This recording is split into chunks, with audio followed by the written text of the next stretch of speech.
the Mets, meet the Mets. Step right up and greet the Mets.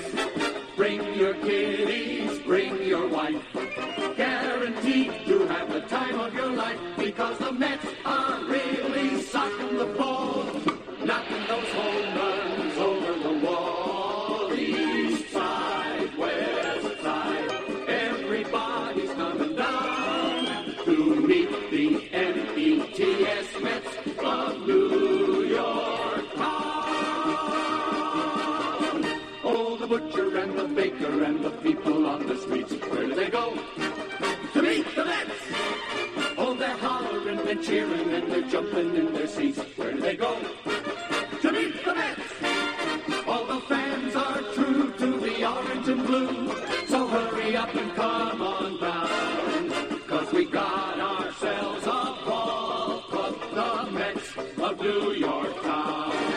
Give 'em a yell, give 'em a hand, and let 'em know you're rooting in the stand. Come on and meet the Mets, meet the Mets. Step right up and greet the Mets. Bring your kiddies, bring your wife. Guaranteed to have the time of your life, because the Mets are really socking the ball, knocking those home runs over the wall. East side, west side, everybody's coming down to meet the METS Mets of New York town, of New York town.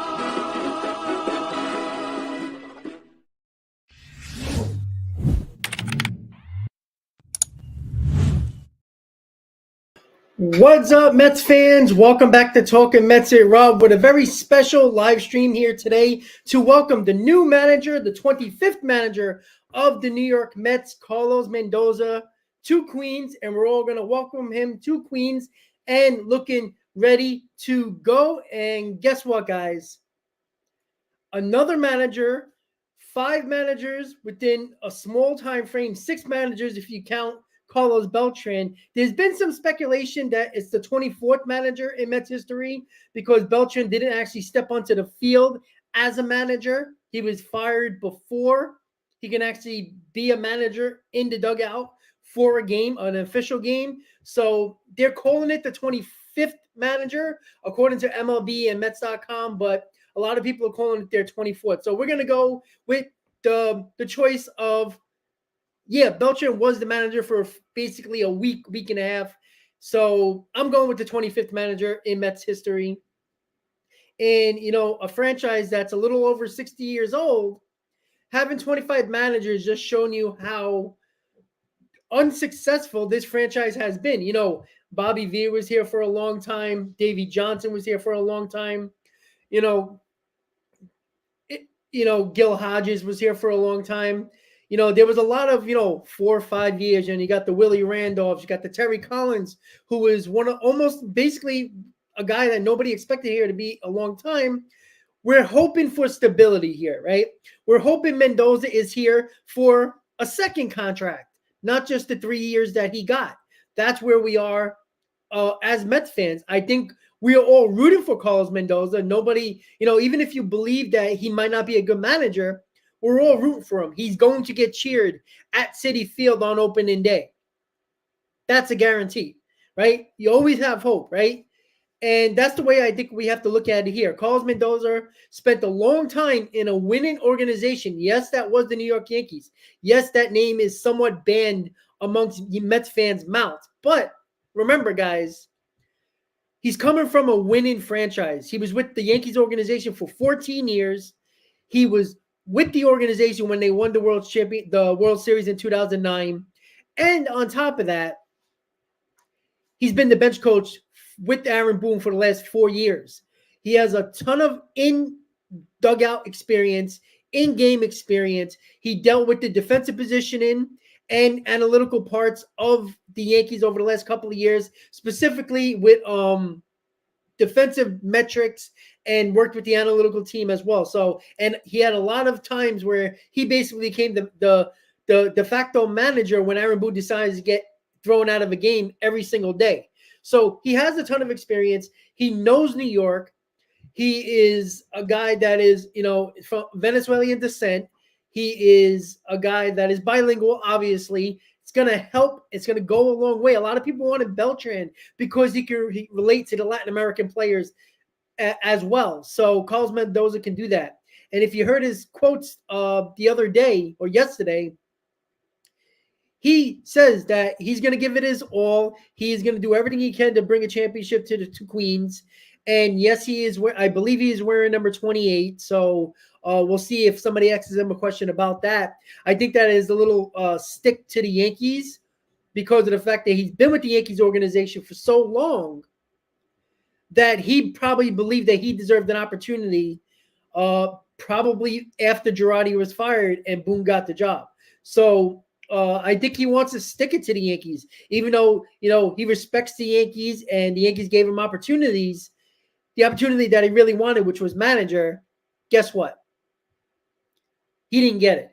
And now he's getting in the borough of Queens, wearing the orange and blue, and he's got a 3-year shiny contract to show for it. So all he wants to do is do well and stick it to the Yankees. And which way to stick it to the Yankees if it's not the Astros or Red Sox? Do it with the New York Mets. And I don't know if he's going to be a good manager or not. It's hard to even say yes or no because we haven't seen him do anything in game, right? He could be one of the best managers when it comes to bullpen situations. He might do great with that. He might, work well with the infield, work well with the outfield, defensive metrics, and all of that.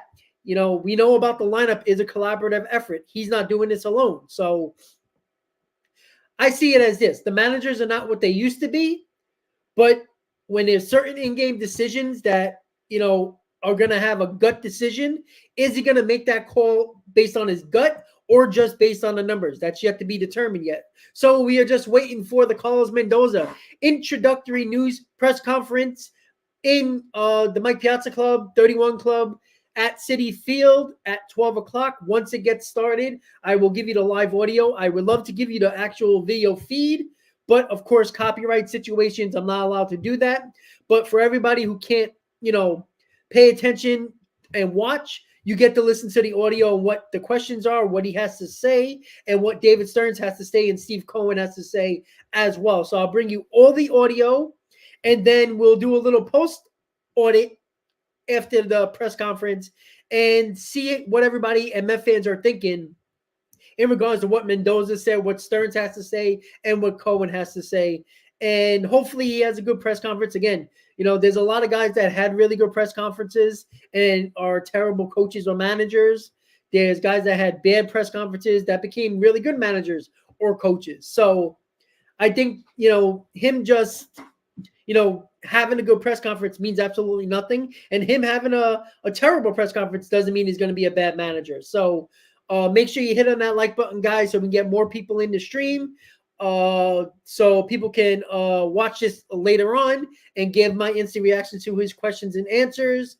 And of course, my after press conference instant reaction as well. What's up, Chris? How you doing? Make sure you subscribe to CP's New York Sports Network.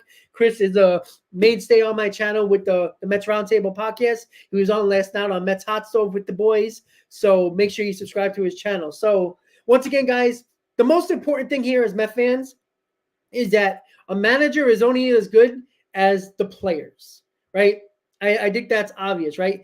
Dusty Baker, and I always go back to Dusty Baker because Dusty Baker was considered a losing manager. He was Buck Showalter, right? Before he won a championship with the Houston Nationals. The difference was he actually had a team that played well in the playoffs and was clutch and did the right things when they need to be. Not all about Dusty Baker, right? Dusty Baker was basically Buck Showalter, a guy that, was considered a good manager, was considered a respected guy within baseball, but couldn't win the big games, right? Was terrible with bullpens. And all of a sudden, he made bad decisions in playoffs decisions, in-game decisions, and then he won the World Series with the Astros, and now they consider him a great manager. So every great manager has to get an opportunity. At one point was a first-time manager. They got the opportunity to lead them to being a great manager or a really good manager or a well-respected manager within baseball. Carlos Mendoza is getting an opportunity just as many other managers have gotten first-time opportunities. And we'll see, right? Brian Snitker was a lifelong minor league coach, minor league manager. The Braves finally gave him an opportunity to lead the major league club with the Braves, and he won a World Series. He was a first-time manager for the big leagues. So I see it as this: if you got the right players, you got the right players in place. Nowadays, I don't think the manager means as much as it used to. Even though I do think they have some decisions to make in game, I think it always comes down to the players. So if you got the right players at the right time, in the right moments, the manager can look like a genius as long as the player performs. So we got about 5 minutes until the press conference has. I got the SNY social media pages up and running on my TV. So once they tune in to the press conference, I'll play you the audio and you guys get to listen. So later tonight, we have MLB Hot Stove at 6:30 tonight. It's either 6 or 6:30. I haven't really decided yet. I think I put it for 7, but I'm gonna make it a little bit earlier. I was trying to get a guest on that is from another team, fan base, a YouTuber. I don't know if he's going to be able to make it, but I made it. I'm going to make it earlier because he says he can possibly come on for about 20 minutes or so. I don't want to, give away who it might be, but it is an NL East rival YouTuber. So he was cool enough to respond to me and get back to me. And he says it's about a 50-50 chance. But if not, I will bring you MLB Hot Stove tonight. We're going to talk about all around baseball, all the stuff that's been going on, all the rumors that have been saying. I do think as soon as Yamamoto is posted, that's when you're going to see the free agent frenzy start to kick off. And hopefully it's a little later this week. So hopefully everybody is doing good. If you're working, if you're just home, you're in school, whatever the hell you're doing, hang out for about a half hour or so whenever this press conference is over. And of course, I'm going to bring you the complete audio of the press conference for the people that can actually watch it at home or watch it on their phone because they're working and they can only listen to the audio. That's what I'm going to do to provide the best I can for you guys. So once again, later tonight, MLB Hot Stove on the channel. Tomorrow will be Mets Hot Stove. Thursday will be ML Free Agent Frenzy. Friday will be Mets Hot Stove. Saturday and Sunday will be MLB Hot Stove and MLB Free Agent Frenzy. And then we'll start the week off again with the same schedule. So if you haven't looked at my schedule that I posted on my community page, check it out. It's going to be very similar every week, unless there's breaking news, and we got to tune into breaking news on what the Mets do, trade, sign-ins, whatever. I'll bring that all to you throughout the offseason. So yesterday on the Mets Hot Stove, we were talking about a lot about Soto, a lot about Ohtani, a lot about Yamamoto, right? There was a report with Bob Nightingale saying that the Mets basically are going to pivot from Ohtani to Yamamoto, which actually makes no sense because that was actually debunked once other reports have came out that Ohtani was fascinated or intrigued with the Atlanta Braves, and there's some speculation that the Cubs are going to be in on Ohtani. So if the East Coast teams are still being talked about, that means that Ohtani's agent or him himself or people around him believe that demographic is not as much as an importance as everybody might believe. Now, do I still think the Dodgers are the favorite? Absolutely. Do I think other West Coast teams are probably a little bit more ahead of the East Coast teams? Absolutely. But one thing I know for sure, the New York Mets can give the biggest check. And if Steve Cohen's willing to do that, and we talked about it on the roundtable yesterday on Mets Hot Stove, Nelson made a great point. He said, and that's Amish Country Mets fan if you don't know, he said, Max Scherzer and everybody, every reporter, everybody that was in the know, so to speak, quote unquote, in the know, said that Max Scherzer, no doubt, was staying on the West Coast, and there was almost a 99% chance he was going back to the Dodgers. And then Steve Cohen got him into a room because he wanted that player and he made it happen. Don't think for a second that Steve Cohen, if he wants a player, including Ohtani, he will do everything in his power to make it happen. And if it's only money, and for anybody who doesn't want Ohtani, just remember it this way. If you are a prospect hugger who don't want to trade prospects, guess what? You don't have to. You just got to spend money. Yes, you'll lose a draft pick. I see it as it is what it is. You know, there's not a lot of players that are offered the qualifying offer, so that's not too much of an issue. But I see it as this: make your team better, and if you got good scouts, good developmental people, good people in your organization, most of the time, no matter where you draft the right people, and that's the way I see it. Right? The Dodgers for years, the Astros over the last couple of years. You know, the Cardinals, you know, teams like that, teams that are usually always in the mix for playoffs are picking in the high 20s. And they find a way to pick the right guys. It's going to be very important for the Mets to look internationally as well, in the international markets as well, not just the MLB draft as well. I think that's important to realize. So that's where I think the Mets are going to be I don't think, in years past, the Wilpons always worried about qualifying offers because they were concerned about draft picks, but yet they drafted terribly. When you're mid-level, when you're as bad as the Mets were under the Wilpons, and you were constantly in fourth, fifth place in your division, not making the playoffs, picking in the top 10, and your farm system isn't anywhere near the top 10, you're doing something wrong. So the press conference looks like it's going to start. Let me mute it because they got commercials going on, but it's going to start any minute, guys. Once it does, I'll bring it right to you, and we'll be ready to go. All right, here we go. Special coverage, SNY. Here we go. Give me a second, guys. I'm going to bring it right to you. Let me just turn it back on. For some reason, it kicked me out, but we'll be ready to go in just a second. All right, here we go. Getting set to introduce Carlos Mendoza as the 25th manager in the history of Listen up, guys. It's SNY, Gary Apple, and Andy Martino. Who was in the hot seat for the last couple of seasons. So let's begin before we send it out to the ballpark. And by the way, Todd Deal and Jerry Blevins going to join us in just a little bit. But I'll begin with you on this, Andy. What are the Mets getting here in Carlos Mendoza? This is a universally acclaimed hire in the industry, Gary. This is a guy with a high ceiling, but don't ask me. Ask the guy who he's been working for the last couple of years, Aaron Boone, which I did last week.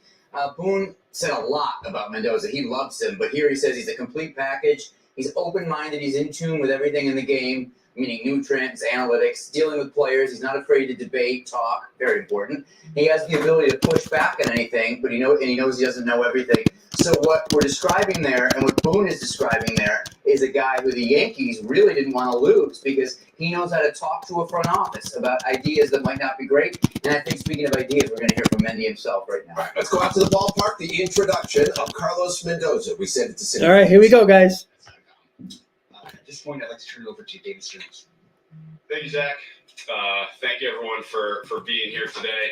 I want to particularly welcome Carlos's family, wife Francis, Adrian Andres, son's parents, all the way here from Venezuela.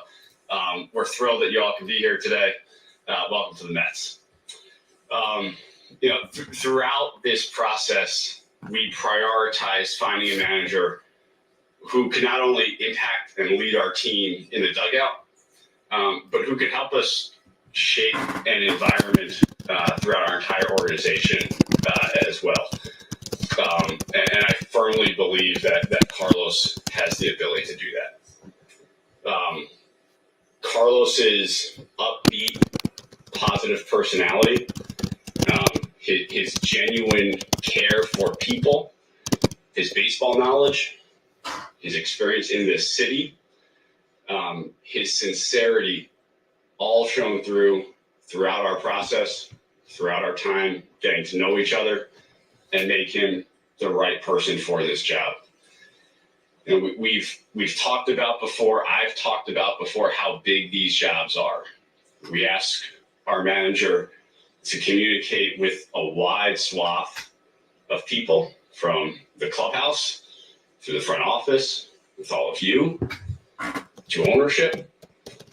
Carlos has those communication skills. He has the leadership ability, and I'm thrilled that I get to partner with him here now with the Mets. We're excited to have you on board. And with that, it's my privilege to announce Carlos Mendoza as the next manager of the New York Mets.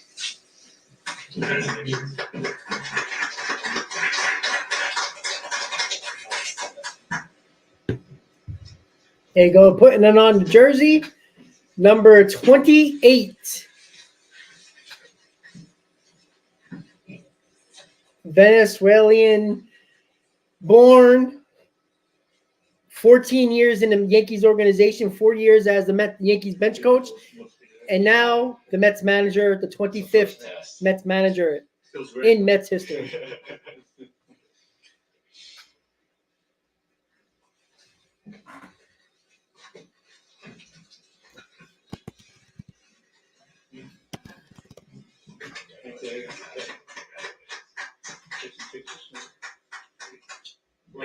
Carlos?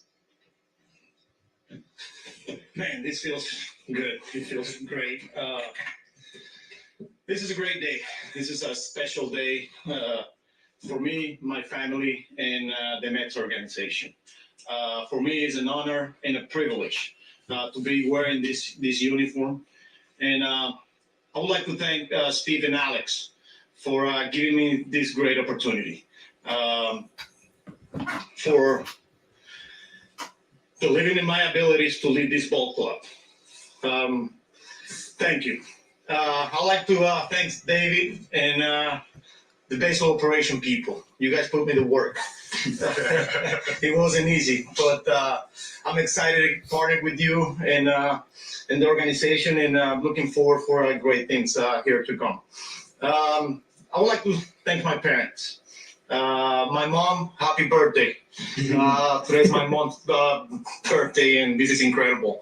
I remember like it was yesterday, but almost 30 years ago when we sat down at home and we were trying to make a decision whether I was going to be a baseball player and pursue my dream to become a big league player, or become an engineer like my dad.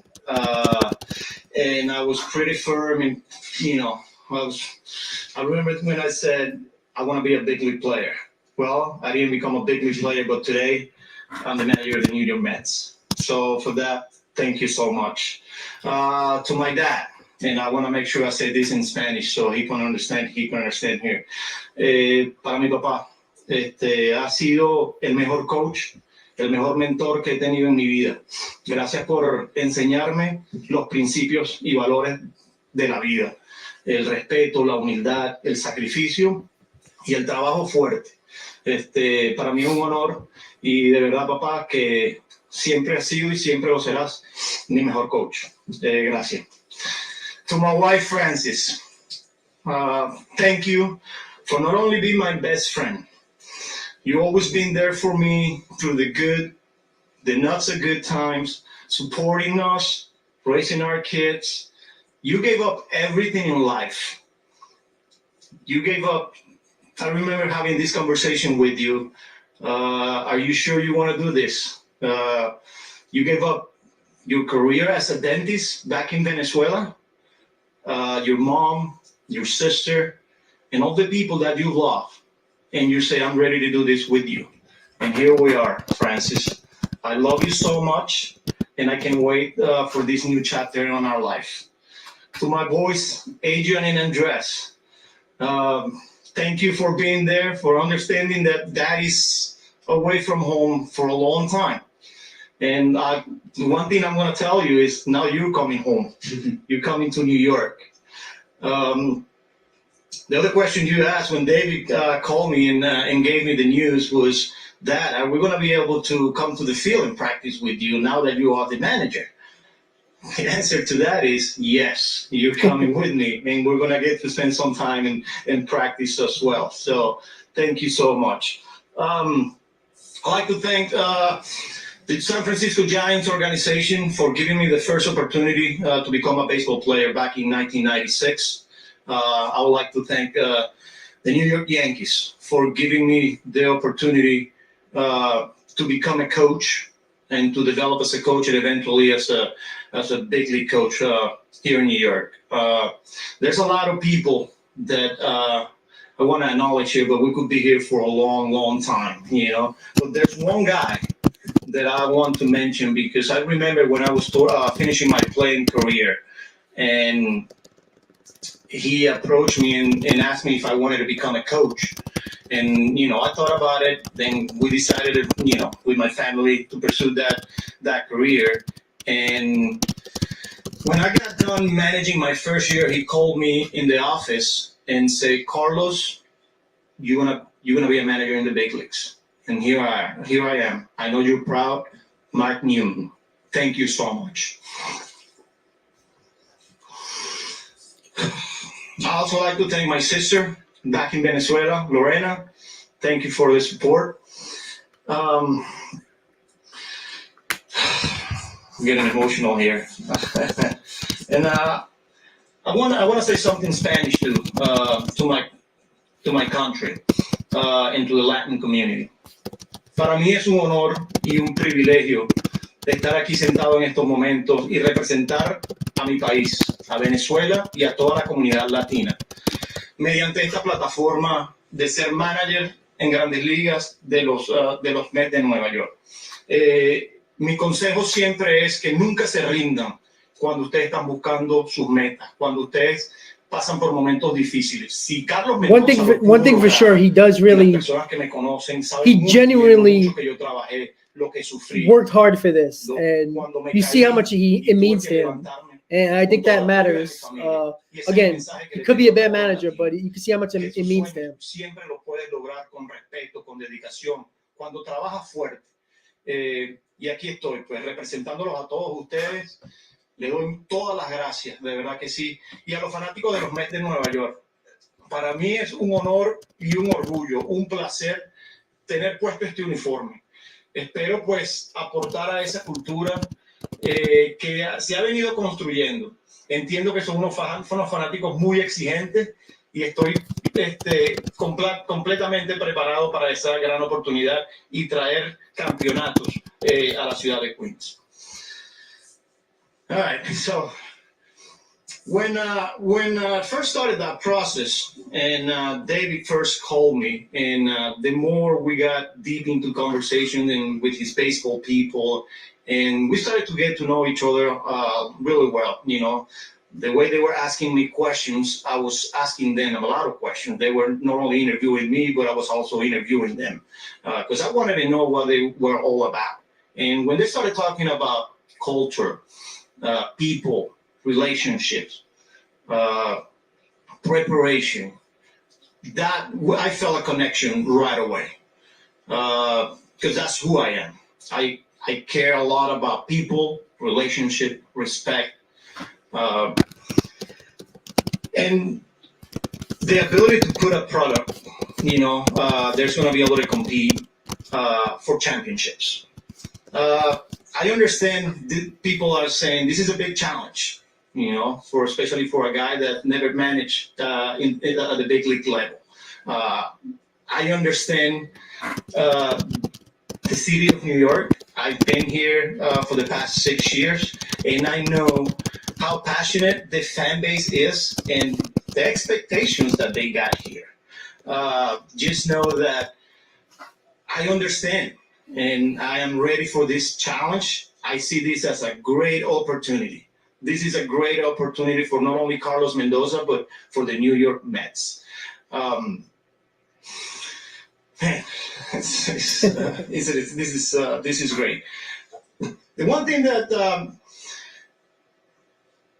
I'm coming in here, I'm not just creating a new culture.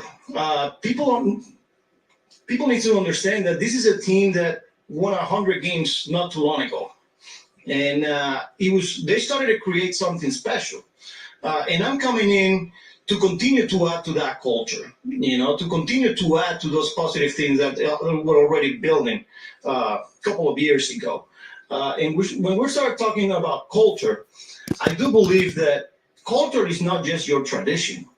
Culture is driven by the people that you come in contact with every day. And that starts from ownership, from David as president of baseball operation and his people, myself as the manager, that eventually is going to go and trickle down through the coaching staff, players, and everybody in the organization through player development all the way to the Dominican Republic.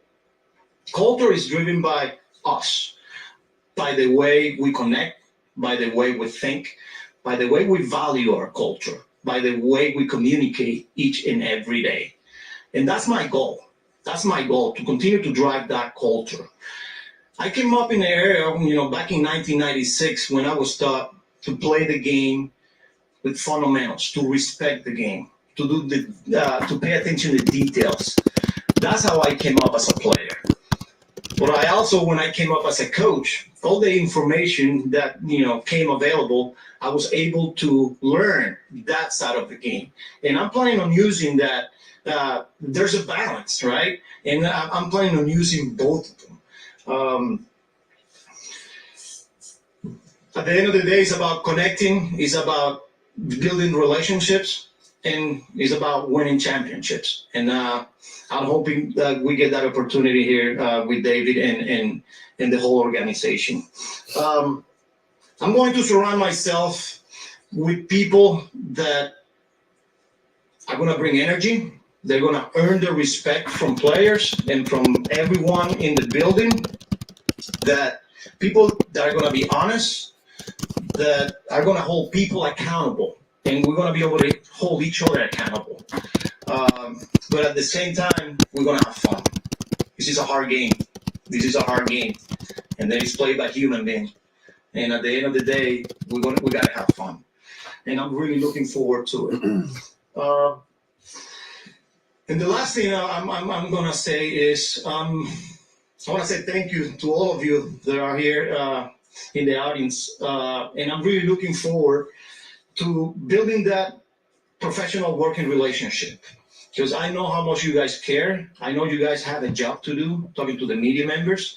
And I'm hoping that we can develop that relationship here starting today. I know how much you know about the game of baseball, and trust me, when managing in winter ball, when you got millions of managers and the fan base will let you know as soon as you walk out of that ballpark because you left the pitcher too long, or because you took it too early, or because you didn't pitch. I know what it feels like. I know what it takes. So, and I know how much you guys know about baseball, and I can't wait to meet and have deep conversations with Gary, Keith, and Ron. Again, with that, man, I'm super excited. It is a privilege. It is an honor for me to be wearing this uniform, and I can't wait to get going. Thank you. Thank you, Carlos. At this point, we'll take questions. All right, questions are coming to Mendoza now. We'll start with Steve Gelbs from SNY. Hey, guys. Yep. Steve Gelbs, SNY. Carlos, congratulations. You spoke about the culture that you hope to build or continue to build upon. In terms of on-field product, though, how would you describe what a Carlos Mendoza managed team looks like on a day-in, day-out basis? Yeah, it starts with connection, relationships, so the players can trust me and know where that I'm there for them and going to have their back, right? But it comes down to preparation, attention to details each and every day, and competing. I want the team to go out there and play hard every pitch. I want them to, and then at the end of the day, I want them to have fun.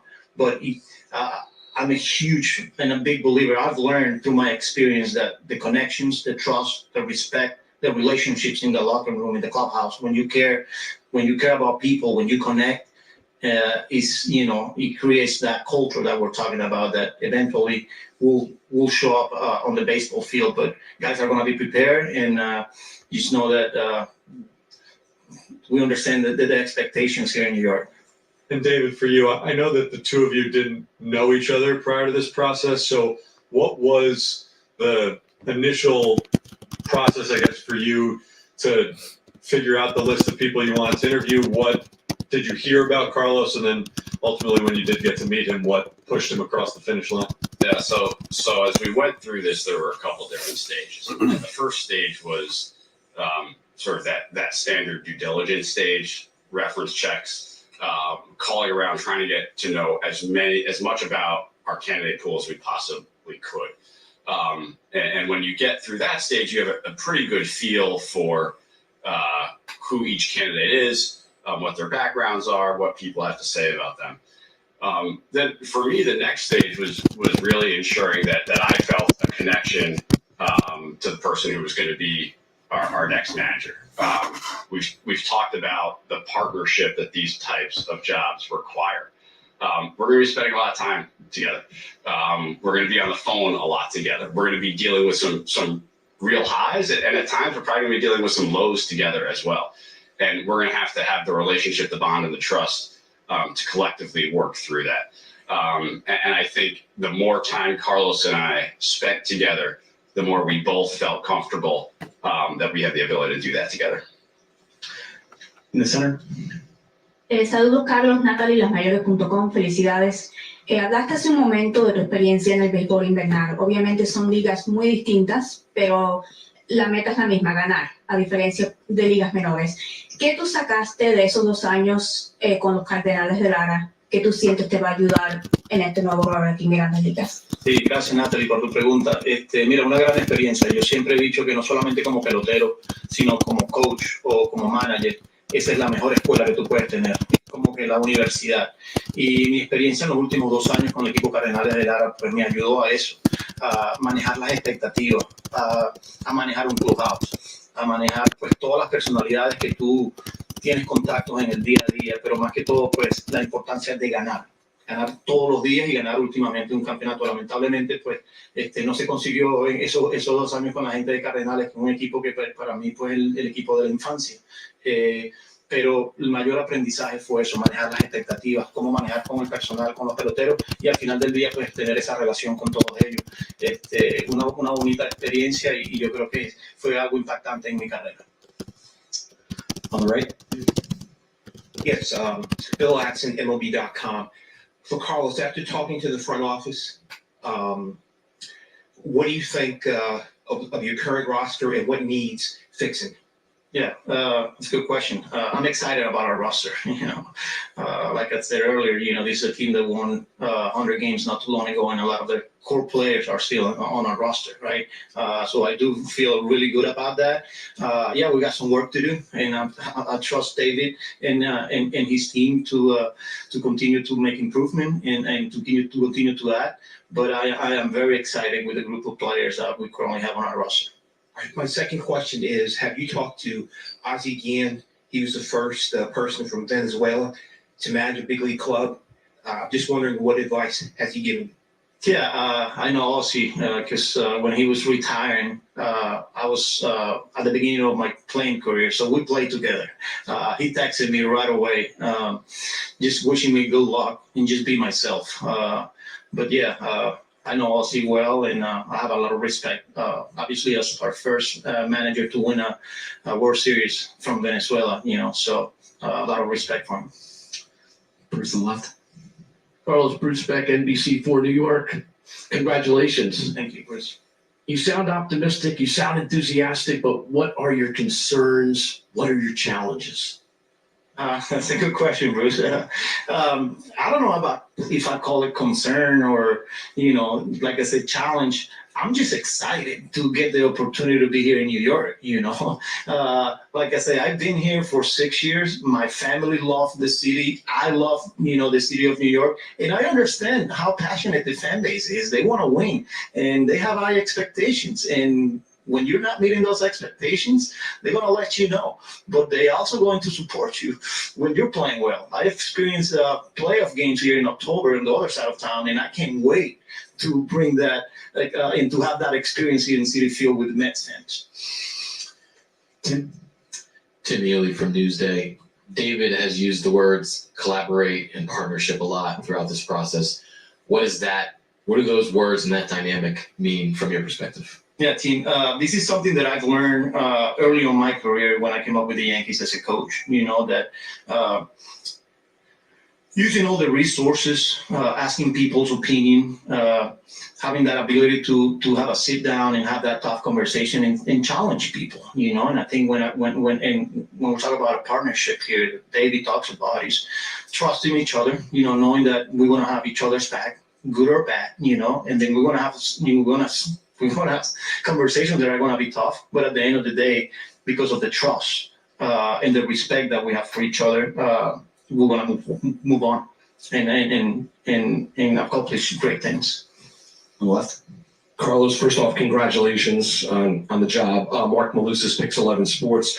I want to ask you, when you were interviewing David, as David was interviewing you, besides culture, what were some of the other concerns that you had that were rectified or answered that presented you and looked at this opportunity as being the great one that it is? Yeah, like I said, I don't think I saw it as a concern. It was just more like his vision, you know, expectations, you know, because I want to win just like everyone else, right? And he wants to win, you know. So it was just more those topics, you know. Wanted to know where they were at in the vision, short term, long term, and those were some of the conversations that went on. Short term vision. You expect to be a winning team in 2024.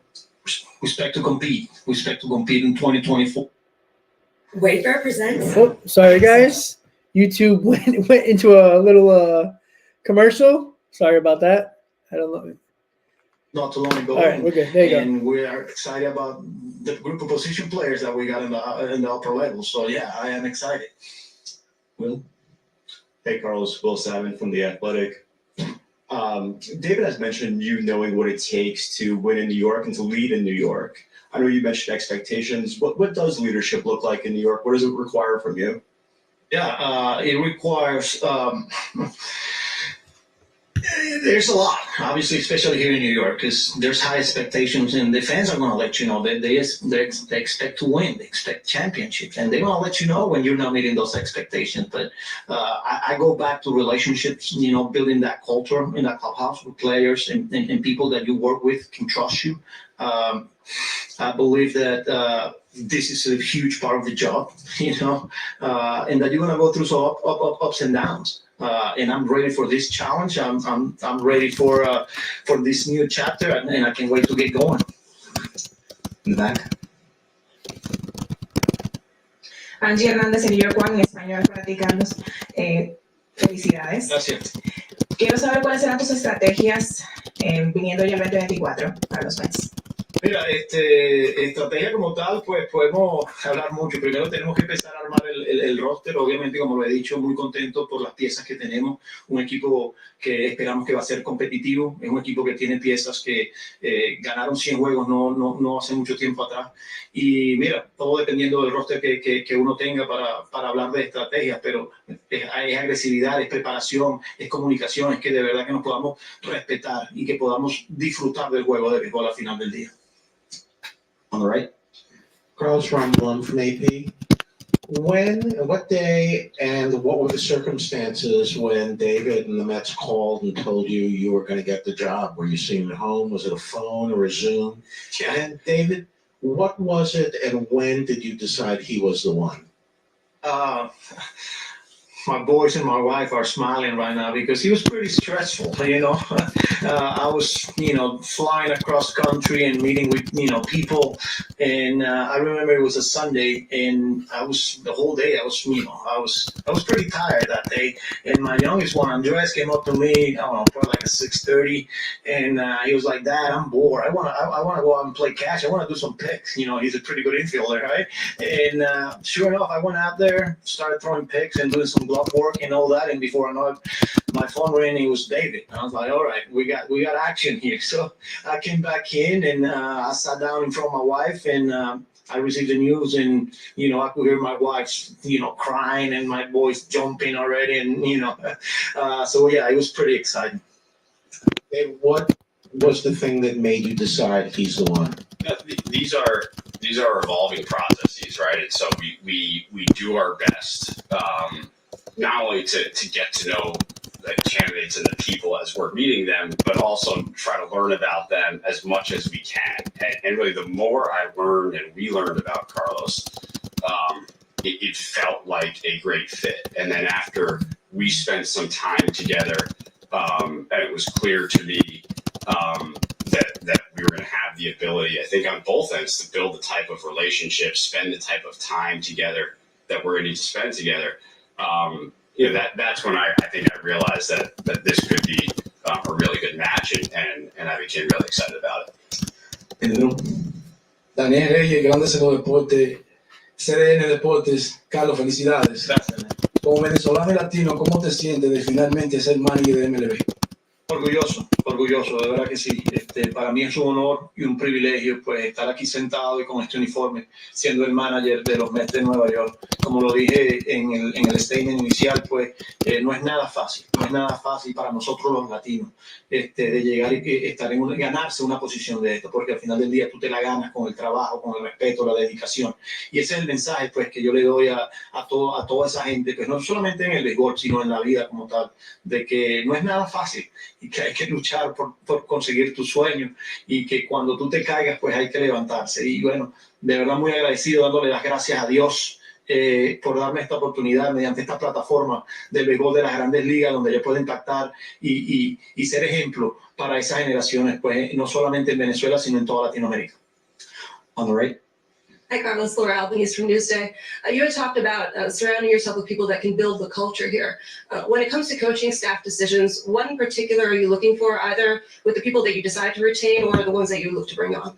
Yeah, we're in the process of putting together that coaching staff. We spoke with some of them, talking to David. But yeah, we're talking about building a culture, right? So you're looking for people that, are going to bring energy. They're going to earn their respect from players. They're going to be consistent. They're going to be prepared. That have leadership skills. They're going to be able to communicate. They're going to be able to have that tough conversation. They're going to be able to hold people accountable, right? And that's what we're looking for. So yeah, we're in the process of it, and it's a big puzzle that we have to put together here. But I'm excited to continue to have those conversations with David and the whole baseball operation people. I guess as a follow-up, do you anticipate significant turnover, and are you specifically looking for somebody who has maybe a little bit more experience since you are a first-year manager? Like I said, we're looking at everything. What I could say is that Jeremy Hefner is coming back as a pitching coach, and I think David already mentioned that a few days ago. And we're in the process of having those conversations, and looking for those qualities that I just mentioned. On the left. Felicidades, Carlos. Manny Gomez, New Jersey Advanced Media. Two questions. The first one is, did you have a conversation with Luis Rojas before accepting this position, and what advice did he give you? And the second is number 28. What does that number represent to you? Yeah, I consider Luis as a friend. We go back to our years in the minor leagues, managing against each other and then competing against each other. And when David first reached out, I gave him a call, and it's like, because he knew more of the people that, that I've known. So I asked for some advice, and just kind of give me a lay of the line of some of the people that I was going to go talk to. But yeah, I consider him as a friend, and I wish him nothing but the best of luck. I know he's going to be next pretty soon here. And the 28, this is a big number for me.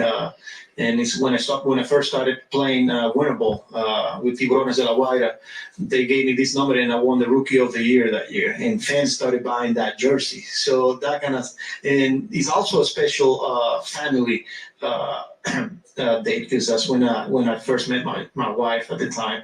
It was on September 28th. So the 28 has been a huge number. So when they presented to me with some of the options, and I saw 28, it was a no-brainer for me.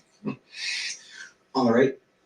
Hi, Carlos. Abby Mastracco from the New York Daily News. You've mentioned dealing with the media a couple times now. What have you maybe learned from Aaron or from Luis Rojas about some of the more challenging aspects of being a manager, like dealing with the media that you didn't have to deal with as a coach previously? Yeah, it's as simple as understanding that's part of the job, huge part of the job, that you guys got a job to do and I have a job to do. And that's why I was referring towards having that relationship, that working professional relationship, because you guys are here for a reason, right? And I'm kind of like the bridge of communicating through you to the fan base. So I think it's important, and those are some of the things that I'm really looking forward to as a manager now. In front. Agustín Zapata, A1C Sport News. Carlos, felicitaciones por la designación como manager del equipo de los Mets de New York. Aceptar el reto de dirigir este equipo, ¿cómo tú lo defines? Otra pregunta. Y ser el segundo venezolano apenas en dirigir un equipo de béisbol en la Grande Liga, ¿qué significa para ti? Sí, mira, primero que nada, asumo este reto con mucha humildad, con gran profesionalismo y de verdad con muchas ganas pues, de conseguir grandes cosas aquí con los Mets de Nueva York. Es un equipo pues, que, como lo he dicho varias veces, ganó 100 juegos hace par de años y la mayoría del grupo pues, que perteneció a ese equipo todavía está en el roster de nosotros, un grupo muy talentoso. Y de verdad que estoy ansioso para empezar pues, a construir esa cultura que nos va a ayudar a ganar juegos de béisbol. La segunda pregunta... orgulloso, de verdad que sí, orgulloso de ser el segundo venezolano oficialmente, pues obviamente Alfredo Pedrique, a quien considero uno de mis grandes mentores, y Miguel Cairo, pues que tuvo la oportunidad, pero Osvaldo Guillén fue el primero y ganó la Serie Mundial. Son personas que admiro muchísimo, que considero amigos, y mira, para mí es un honor, un orgullo y un privilegio, pues representar a Venezuela, mediante esta plataforma, la del béisbol de Grandes Ligas, sabiendo lo mucho que se goza y que se vive el béisbol allá. Para mí es un honor y un gran privilegio. On the right. Thank you, Carlos. Felicidades, Daniel Álvarez del Extra Base en Venezuela. Carlos, desde que tenías el puesto de bench coach en Nueva York con los Yankees, creo que tuviste cantidades de entrevistas con distintos equipos y no se dio sino hasta ahora. De esas experiencias, ¿qué fue lo que más fuiste sacando que te ayudó a esta finalmente con los Mets? Y que me hables también de la satisfacción de que por fin se te dio lo que tanto estabas buscando. Sí, gracias Daniel, y agradecido de que estés aquí. Significa mucho para mí y para la familia. Sí, mira, a veces pueden ser un poco frustrantes cuando tú vas a todos esos procesos pues, y no recibes la noticia que estás buscando, pero a la vez aprendes mucho de esos procesos, porque como lo dije, como enfrenté el proceso con los Mets, así como te están entrevistando a ti, uno tiene que entrevistarlos a ellos para ver si es la situación que de verdad machea, como quien dice. Y eso fue una de las grandes experiencias, pues mucho aprendizaje y que me ayudó pues para prepararme para eventualmente recibir esta oportunidad que gracias a Dios en el día de hoy los Mets de Nueva York me las están dando. Okay, on the right. Jake Mintz, FoxSports.com. I'm curious, who are some other managers around the baseball world, either that you've played for, that you've been around, or you've seen from afar, whose style you think you might emulate? Yeah, I think the biggest one, and I don't think it comes with surprise, is Rob Thompson. You know, I consider him one of my mentors because of the years with the Yankees and now what he's doing with the Phillies. But Dusty Baker, you know, even though I never got a chance to work with him, when I was a young player coming up with the Giants, I went to big league camp for 3 years, and I learned a lot from him. And you know, we developed a really good relationship, you know, when he took over for the Houston Astros, and we had a lot of conversations. And one of the first people that reached out to me was Dusty. You know, we got over the phone and we talked, and he gave me a lot of advice. But this is another guy that made a huge impact on my career just by the way he handled from spring training. The way he set up expectations from day one was very impactful for me. I also been I learned a lot the past few years from Willie Randolph, who I consider a friend. Willie! Is a guy that had, I don't know that he knows it, but he had a big impact on my coaching career. And he was the other one that I reached out to. I had an opportunity to play for Luis Aparicio back in Winter Ball, our only Hall of Famer from Venezuela. And this is another funny story because we used to live in the same apartment complex. So I used to get on the elevator when I was like 5, 6 years old, and that was Luis Aparicio. And my mom used to tell me, that's Luis Aparicio. And I was like, who's Luis Aparicio? And that's like, when I started getting older, And then I got the opportunity to play for him. He was a huge impact on my career as well. And I can name a lot of people here that made a huge impact on me. I'm not going to forget about Pat McMahon. Because this is another guy that had I consider him my second dad. And I know you're listening. I know you're proud of me, Pat. And I can go on and on and on. But yeah, those are some of the people that I'm sharing with you guys. We're going to do a couple more in the center here. César Márquez de la Liga Venezolana de Béisbol Profesional. Carlos, felicidades. Dos preguntas. Tuviste la oportunidad de trabajar con Eduardo Brizuela durante el Clásico Mundial. ¿Qué tanto ayuda a la comunicación con la gerencia trabajar con él nuevamente ahora con los Mets? Y en segundo lugar, de todos los managers que has tenido en tu carrera y técnicos, ¿cuál crees tú que ha sido el que más ha influido en tu estilo de dirigir? Mira, Eduardo, para mí es un honor y un placer de tener la oportunidad de trabajar juntos, especialmente aquí en este nuevo capítulo que estamos los dos empezando a escribir. Tuve la oportunidad de trabajar con Eduardo en el Clásico Mundial, ya que él fue el gerente general y mira, qué gran ser humano, de verdad que sí. Para mí que eso es sumamente importante, ¿no? Sin mencionar pues lo preparado, lo inteligente y de la manera como se comunica. Para mí es más que todo pues la clase de ser humano. De verdad que para mí es un placer.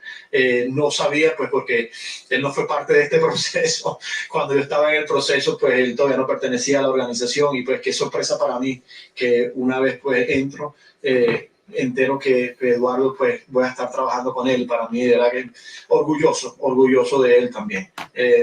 La segunda pregunta, un manager que haya sido, mira, tuve muchos managers, como te digo, hablo de un Luis Aparicio, hablo de Shane Turner, fue un manager mío con ligas menores, fue bastante duro conmigo, pero me enseñó a jugar béisbol, los fundamentos. En invierno pues tuve manager como Luis Ojo, y mira, de verdad yo creo que mucha gente ha impactado en la carrera de Carlos Mendoza, que yo como lo he dicho varias veces, podemos pasar aquí todo el día y yo mencionar a gente que me ha ayudado y de la que he aprendido, de verdad que orgulloso de todo porque todos tuvieron un granito de arena para yo poder estar aquí. And last question in the center. Mark Roseman from ConnersCorner.com. It's a two-part question for both of you. So, David, obviously in this world of analytics, there's no real analytics for a baseball manager. But if you look at trends, last 30 managers in the World Series, none of them were first-time managers with either no experience as a manager, no experience as a player, or no experience within the organization. When you look at that, what makes Carlos the right guy to end that trend? And Carlos, same thing. What makes you the guy that will be the first in 30 years to win a World Series as a first-time manager? So I think first of all, I think there have been the fact that there are a lot of really good managers right now managing in baseball right now that were first-time managers when they first were hired, right? So yeah, I do think there are a lot of first-time managers out there who have proven that you can do this job in big markets, you can do it successfully. Look, Mendy has a really unique skill set, and it's not only his experience in the game, but who he is as a person, his ability to connect with people of a variety of different backgrounds at different levels of the organization. And you combine that with his robust experience within the game, his knowledge of the game, and the time he spent in this town.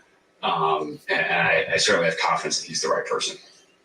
Yeah, and I understand that's a question and that's a topic now, but I've been preparing for this since I started coaching, and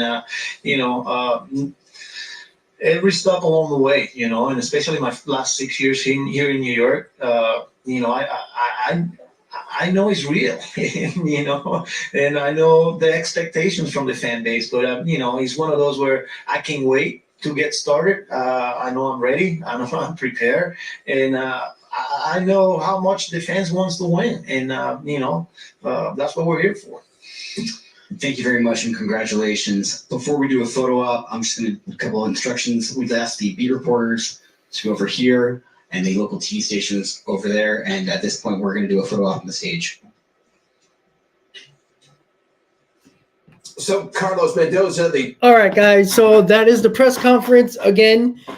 If you were watching on the SNY social media pages and the amount of people who were complaining about speaking Spanish, he's the second, Venezuelan. He's one of the few Venezuelan managers in baseball that got the opportunity. There's going to be national reporters. There's going to be local Spanish reporters that are going to ask questions. And you got to remember, guys, you're in New York. I mean, it's basically the language of New York and probably the second language in this country. It is what it is. But again, it doesn't matter speaking English or not. Let's see what he does on the field. I can care less what the hell you speak. Win ball games. All right. Right. The same people that were, being stupid on the chat, if you looked at the SNY chat, are the same people who probably wanted Carlos Beltran. So what's the difference?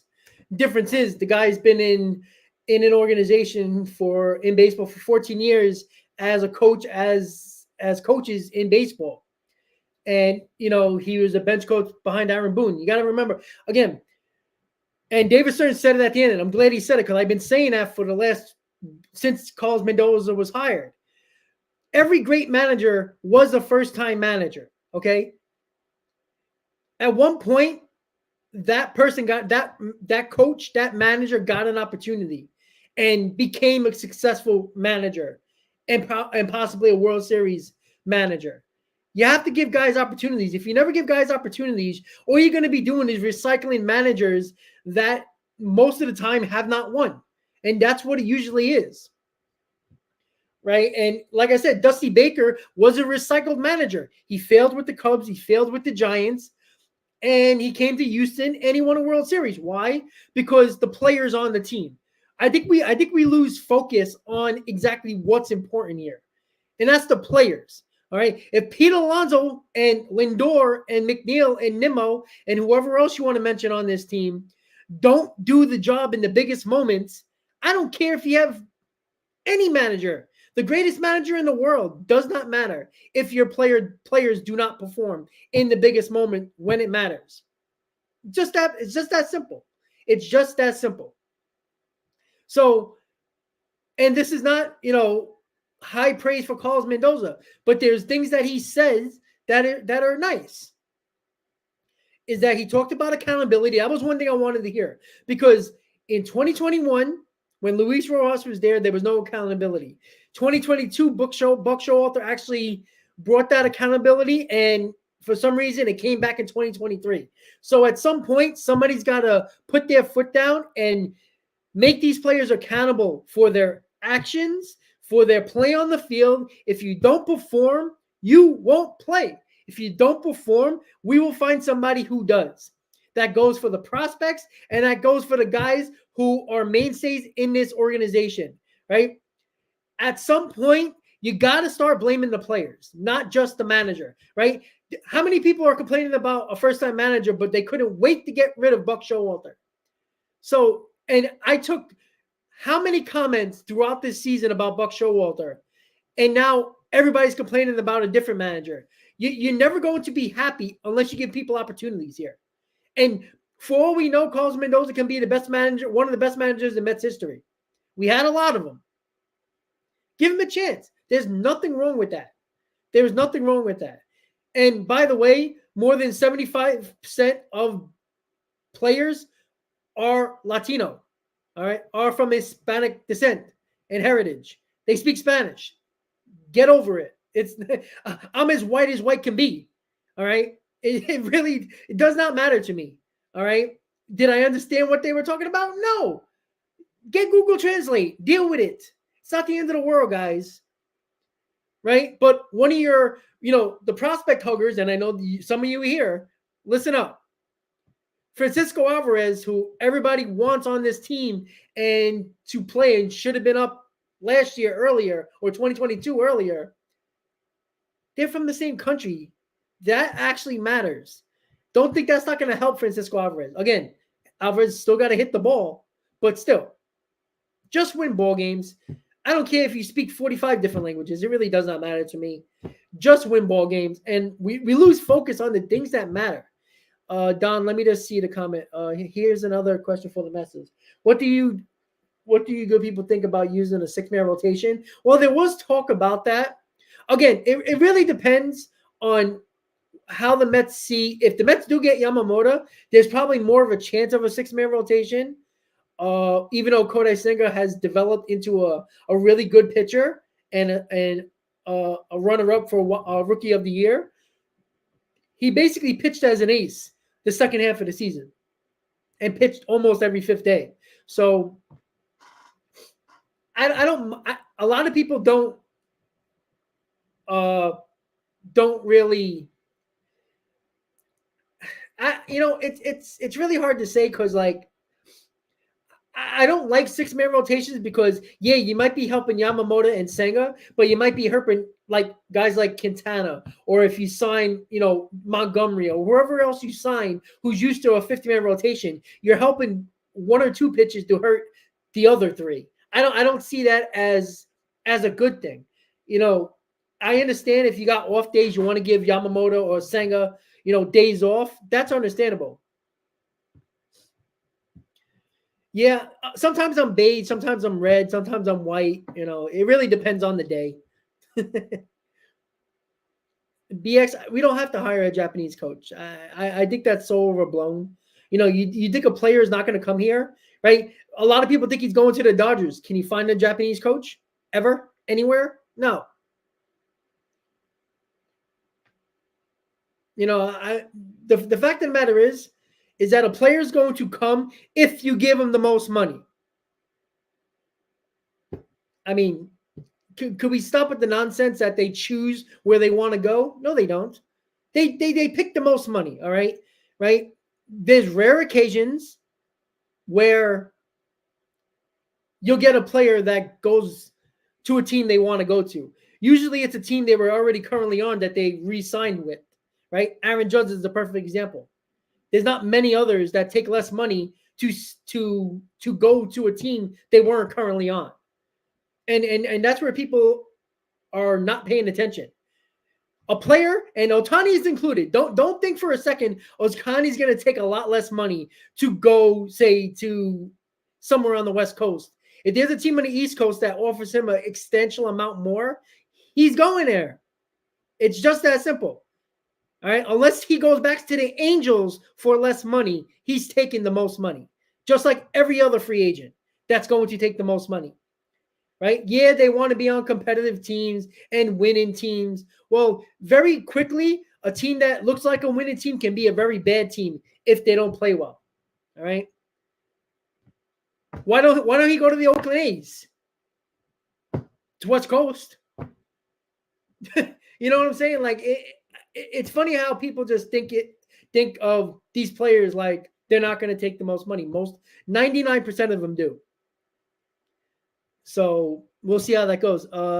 Chris says, did we speak on Cashman comment of Stan as yes? So see, and if you haven't read or heard about the quote that Chris is talking about Cashman commenting about Stanton, and even though those comments are true, he basically completely destroyed Stanton and saying, well, he is basically an injured player. I expect him to be a ball player that gets injured, and that's what I expect going forward.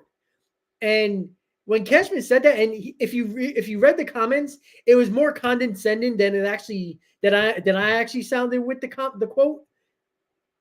Oh, by the way, the agent of Stanton is the agent of Yamamoto. So that I don't think is a good way to go about it. And Cashman's burning bridges really quickly here. And he's acting like a complete buffoon, to be honest. Like a guy who is always temperament is very calm. And a guy who doesn't really disrespect many people is coming out guns blazing. And yeah, people might like that he's calling out people, but you burn bridges rather quickly.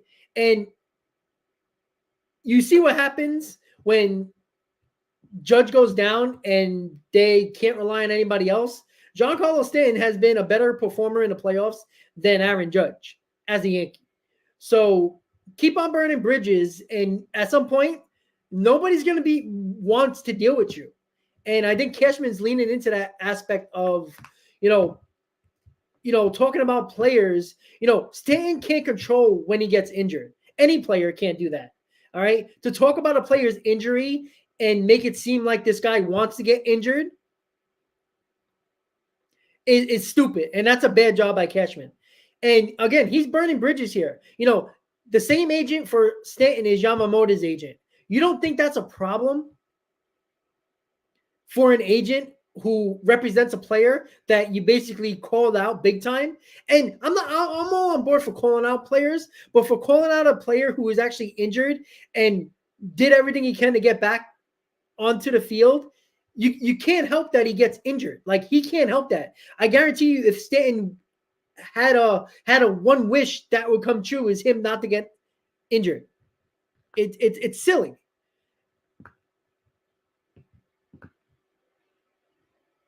There you go. Check out Chris's Otani piece episode in 20 minutes. So make sure you tune into that. So once again, guys, Mendoza is the 25th manager in Mets history. Again, if you looked at the comments, it became more about his language than actual what he was talking about. He talked about accountability, talking about he wants to be in New York. He understands the fan base is passionate. They will get on you when you're not doing well. He understands the little things here. And you got to start with the little things before you get to the big things. And when I heard accountability that he said, that was one thing I really wanted to hear. You're not going to win or lose a press conference and think that he's going to be a championship manager or a terrible manager based on his press conference. But I want to hear about accountability. This team lacks accountability, right? I still can't find a leader on this team from a player. All right, Pete Alonso is not a leader. If you continue to think that Pete Alonso is a leader, you're fooling yourself big time. All right. And Lindor is like a semi-leader. I think he's more of a leader than Pete Alonso in the dugout, in the clubhouse, but I don't think they actually have a leader. Yeah, right wing, I understand that. Corporate buzzword, that's fine. But I didn't hear that at all from Buck Showalter last year. I didn't hear that from Luis Rojas. I didn't hear that from Mickey Callaway. Remember, Mickey Callaway wanted to love his players. Luis Rojas was a scared dog. Even though I think Rojas at some point is going to be a good manager, he wasn't ready yet. Buck Showalter in 2022, all he talked about was accountability, and it worked. When you say it and you present it to the clubhouse and make people accountable, if you don't perform, you shouldn't be in the lineup every day. That was a problem this year. Too many people got opportunities to continue to be in this lineup that didn't deserve it. And that goes for the young players and players that were constantly in this roster and was a mainstay in this roster. It's a problem, right? There was, I think Brett Beatty got way too much of a leash that he shouldn't have. There was other guys that could have stepped in, younger or older, that could have done that should have got an opportunity, right? Guys like, Francisco Alvarez, right? Playing extremely well, but he struggled later in the year. And, there wasn't really much the Mets could have done about that. But if you don't perform well, yeah, CD, I am taking a shot because I'm sick and tired of calling a guy a face of the franchise. And we consider him a leader, but where is the leader when things are going bad? Because he was nowhere to be found. Again, and I brought up Lindor as well. All right, I'm not just bringing up Alonso. Lindor and Alonso are the two biggest names on this team. They need to be there every moment, good or bad. Right? Alonso and Lindor need to be the leaders of this team. They need to be accountable to themselves and to others in that clubhouse. Right? Lindor and Alonso have been here in 2 times in 2021 and in 23 when things got out of hand on this team, where the clubhouse was in disarray, where there was no accountability, there was lack of leadership, and then you wonder why we won 75 games. So, CD, don't watch. I don't tell you to come. This is my opinion. If you don't like it, then have a conversation with me. I don't know what to tell you. You want me to lie to you and say, oh, Alonso is great. Oh, my God. Yes, Alonso. Face of the franchise. I wear batting gloves that says I love New York, but don't want to take a hometown discount to extend with us. Oh, my God. Even though the best player, one of the best players in baseball, in Aaron Judge, took $50 million less to go back to the Yankees. But, oh, Pete Alonso shouldn't? That's silly. And I don't care. I tell the truth. I give you my opinion. You don't have to like it. And you also don't have to watch. No, CD, I love that you disagree. That's fine with me. But don't tell me that I can't say that when have Alonso won here? Because Alonso's been here with a lot of losing seasons. He's a part of the losing. McNeil the same, Nimmo the same. Lindor got here in 2021. All right? I killed Lindor in 2021 with the thumbs down situation. But just because Pete Alonso became the face of the franchise does not mean you can't critique him as a player and as a leader of this team. You're supposed to be a leader. I do take daily shots because at some point you got to start blaming the guys that are not doing their job. Easy, that's fine. They don't have to be easy, but I'm going to tell you how it is. I'm not going to be like other people who just want to tell you what you want to hear because it's nonsense. Are you sure about that, CD? Because Pete Alonso was nowhere to be found, along with other players, right? Where was that leader where Pete Alonso was nowhere to be found in June, right? You think I give a damn what he did or other players did in August and September when nobody cared about the games? No, CD, but can he hit 250? If he hit 250, we might have had a lot more wins in June. And this goes for Lindor, that goes for Nimmo, and that goes for McNeil. They were all garbage. But when you're the leader of the team, you also have to take the most blame. Right? Aaron Judge is the best player on the Yankees. Judge got to be accountable as well, knowing that he sucked in the postseason 2 years ago. No. CD, see, that's where you're wrong. That's where you're wrong. I always talk about batting average because it's important. See, don't put words in my mouth. That's annoying. You've heard another YouTuber say that, not me. Average always mattered to me, and I always brought up average always means more. Look at 2022. Why were the Mets so good with runners in scoring position? Because they put the bat on the ball. Everybody batted well above their career average or right around it. CD, find the clip. I don't care. Batting average doesn't matter in baseball anymore. To me, that shit matters. Batting average always matters to me, right? I killed Alonso and Lindor for having low batting average this year. Find that clip. I know you won't because it goes against your narrative. CD, you can talk about what you want. Wait, no. Overall production means average, right? I don't care about everybody uses OPS like it's an amazing stat. It's a bullshit stat. It is.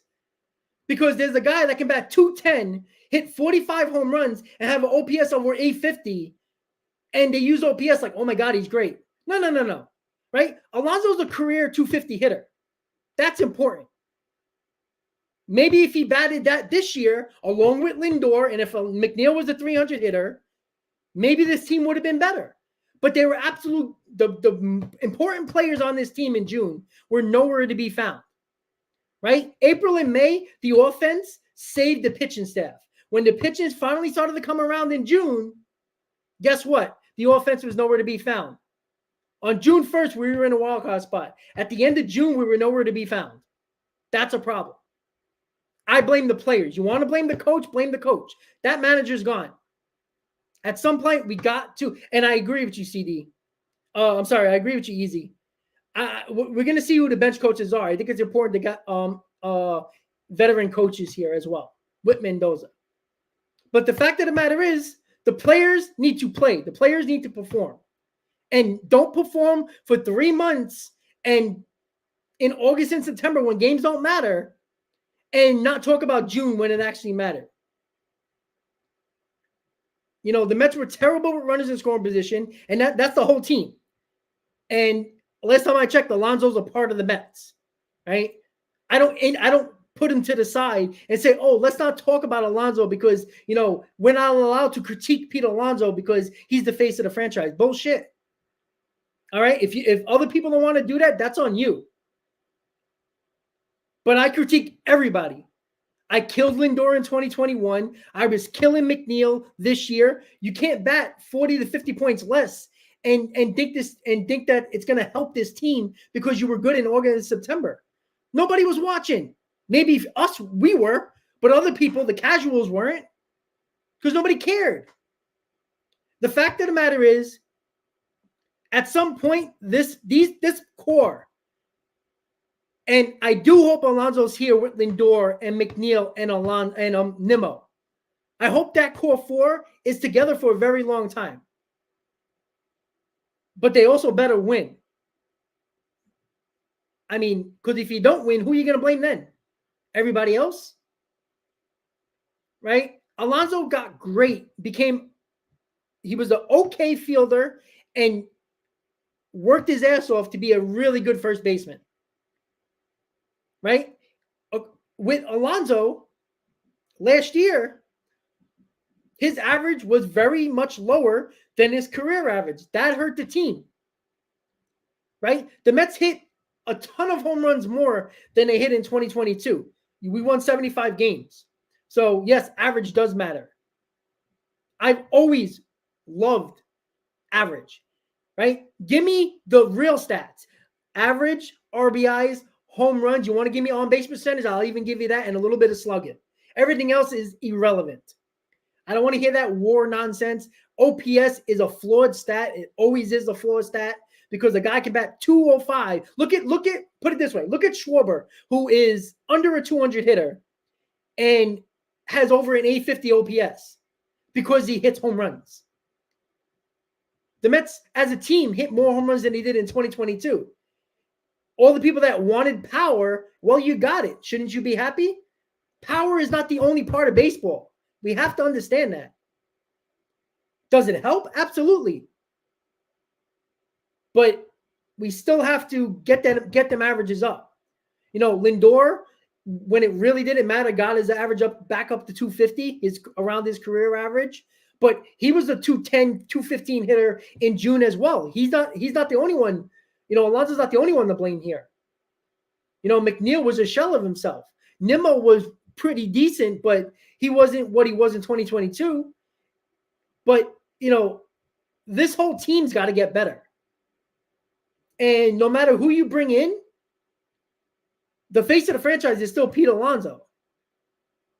Pete Alonso's, you know, all he talks about wanting to be here and loves New York. Well, yeah, because everybody kisses your ass. All right? But let's get it going here. All right? You're in a contract year. Right? This is your moment here to show everybody and shove it in my face and be the best player on this team. Because he wasn't the best player on this team. All right? As an overall player, he was top 3, absolutely, but he should be top 3. He should be number 1. But he wasn't. Just because you hit the most home runs doesn't mean you're the best player on this team. Right? Lindor was the best overall player on this team. Lindor is much more consistent than Alonso was the entire year. But Alonso should be the best player on his team, and I expect him to be that in 2024. Yeah, right wing, I agree. It was the terrible stats. But he wasn't the only one. And I want people to understand that. Like, what if you can't get on the best player on your team when they're not doing well and hurting your team, what gives you the right to go against everybody else and complain about other people? That's what I don't understand about many fan bases, right? Yankee fans won't even touch Aaron Judge. We'll never critique Aaron Judge or complain about him, but they'll complain about everybody else, right? They can't stand Stanton, but Stanton was the only guy in the playoffs the last couple of years that actually performed unlike Judge. But don't let Yankee fans say that. If you can't critique your best player and complain about your best player when they're not doing well and hurting your team, what gives you the right to kill anybody else that isn't the face of your franchise? That makes no sense to me. I don't see how can you be a fan of a team and not critique every single player, right? I don't care if Alonso sells the most jerseys, right? He was a problem in June, right? When a team needed their leader, Alonso was dog shit, along with the other core players on this team. But when you're the leader of the team, you need to step up. I don't care about your numbers in August and September when we were far out of it. That means nothing to me. Right? April, Alonso had a great month. Most of May, Alonso was pretty good. In June, it was a disaster. And most of them were too. But you need your leader to step up when your team needs you most. Alonso can't be looking over and saying, who's going to help out here? No. No, you got to step it up. And I think Alonso will this year. And main reason is because he wants a big payday. And that's okay. But let's give the facts here. Critique everybody, not just some players that you feel you're obligated to critique because you think they're lesser of a player, right? That's all I hear is about the Lindor critiques. But yeah, he's been consistent overall. And for 2 out of his 3, actually, only in the first half of 2021, he had problems. After that, he's been a very good Met. I appreciate the fact that you critique Lindor or you critique, but there's not enough people critiquing Alonso. You're allowed to critique the best player on your team. If they don't perform when they need you the most, you're allowed to get on them. I don't see what's wrong with that. And you're welcome, Don. All right, guys. So Carlos Mendoza, Mets manager, 3-year contract, talked about accountability, talked about wanting to be here, talked about partnership and all that other analytical stuff that I can care less about. But in the biggest moments, we're going to see how he's going to manage. And it starts with the players. And if the players don't perform, I don't care who the coach is. So we'll see in the coming days or the weeks where the bench coaches are going to get named, and that's where we're going to see what they're going to put around them. I think veteran guys who might have been former managers before might come in here as well to help them out. I think that is very important. We'll see how that goes.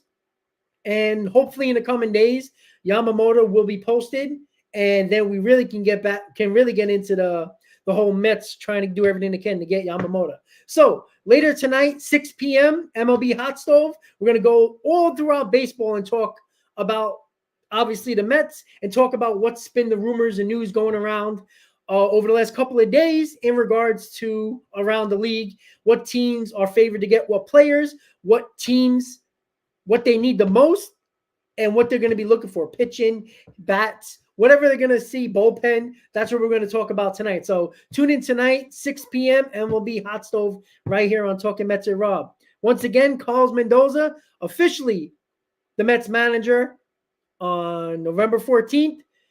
Ready to go. We got our manager. We got our president of baseball ops. Now we need players to put around Alonso, Lindor, McNeil, Nimmo, Alvarez. Let's go, guys. Let's go, Mets. I'll see you later tonight. Have a great day, guys. Let's go, Mets.